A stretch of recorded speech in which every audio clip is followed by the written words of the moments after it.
We're continuing with Chapter 8, Personal Finance. This section is on income tax, and we are not going to go through all of the examples. You basically need to understand the terminology involved for income tax, because to be honest, most people either pay someone to do their income taxes or they use a software like H&R Block or TurboTax or Tax Act or something like that to calculate their taxes. So you just need to know what the terms mean. The objectives: determine the gross income, adjustable gross income, and taxable income, calculate federal income tax, calculate FICA taxes, and solve problems involving working students and taxes. So as you know, income tax is a percentage of your income collected by the government to fund its services and programs. There is a federal income tax, and most states, with the exception of Texas, and I think Tennessee and a few others, have state income taxes as well.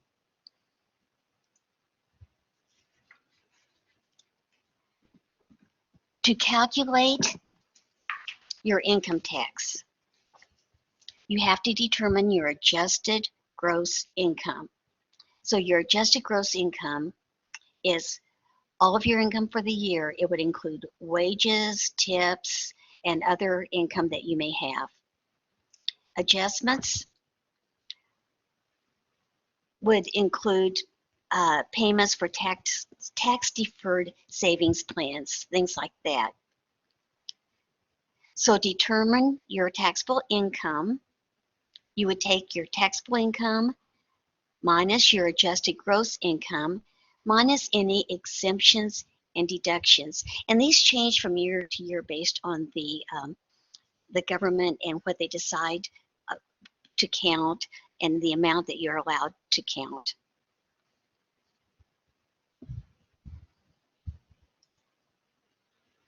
To determine your income tax, you would take your tax computation minus your tax credits, and the tax credits would be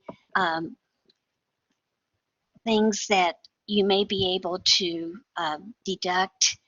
The screen says lawmakers have enacted numerous tax credits to help defray college costs. But there's other things as well. The tax computation is where you use your taxable income and your tax rates for your filing status, which is single, married, filing jointly, filing separately, and so on.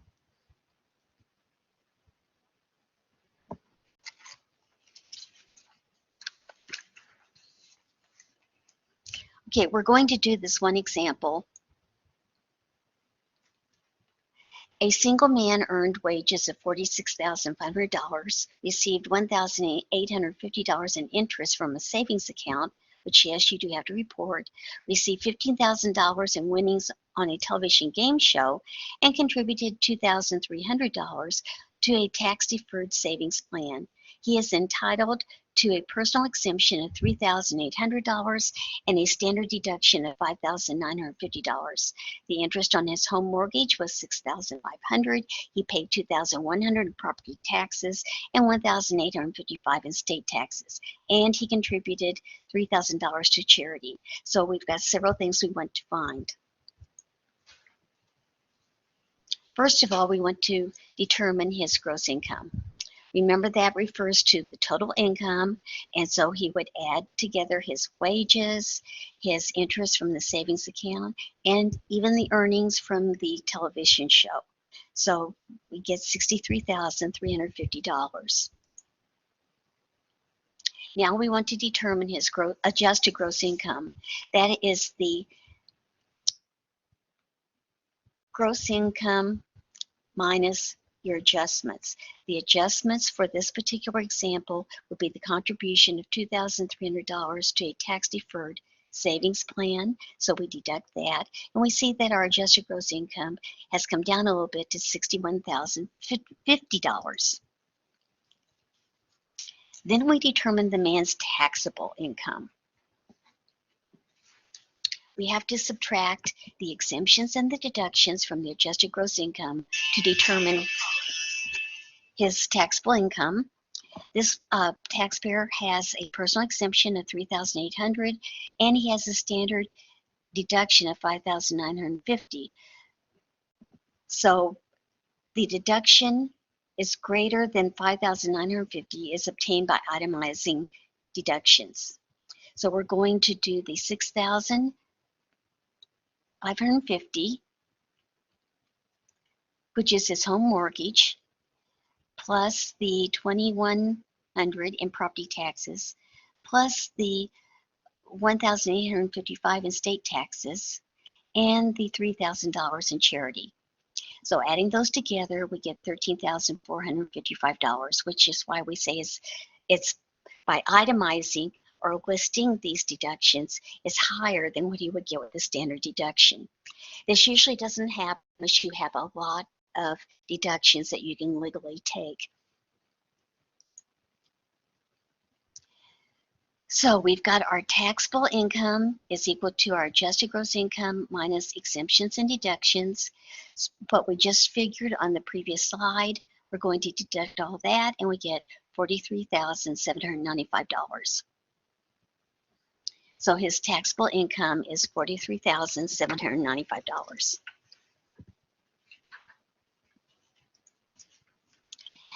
The next example shows you a table that has tax rates, standard deductions, and exemptions for the 4 filing status categories.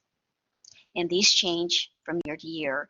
If you're using a tax software, it's going to be built into your tax software, so you're not even going to see such a table.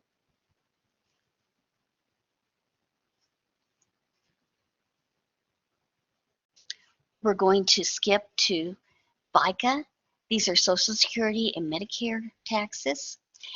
The FICA stands for Federal Insurance Contributions Act, and they're used to fund Social Security and Medicare benefits.